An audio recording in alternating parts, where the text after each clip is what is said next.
A lot of the automation solutions that are on the market today require people to learn how to actually use robots from a programming standpoint. Because you're on a teach pendant, because you're in a programming language, it causes a lot of people to be very apprehensive about picking up a robot and trying it for the first time. What we see is that there's a lot of manufacturers that don't have that skilled robot programmer, but they have skilled welders. And so at Hirebotics, we want to empower that end user, that welder that doesn't understand coordinate systems. They don't want to understand coordinate systems and all the complexities of the robot. So at Hirebotics, we really focus on ease of use around automation. So we're looking at how do we take automation that's out there in the market and bring it to the masses, really democratize that system so that it's very easy to use, it's very intuitive, and it's not scary, right? Anybody's willing to just pick up an iPhone, a tablet, a computer, and run with the system.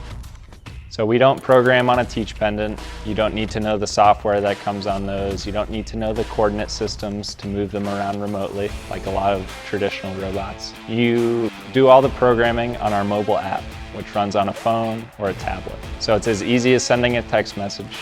Most of your operators are pretty comfortable doing that. We find that in 20-30 minutes of playing around with our mobile app, they're able to program our robots. Manufacturers should care about finding automation solutions that enable the majority of their employees to be able to use that automation solution. So you're looking for things that are very easy to implement and not causing other issues where today I can't hire the skilled labor that I need to perform the task, and tomorrow I buy automation, but now I can't hire the skilled labor that I need to implement the automation.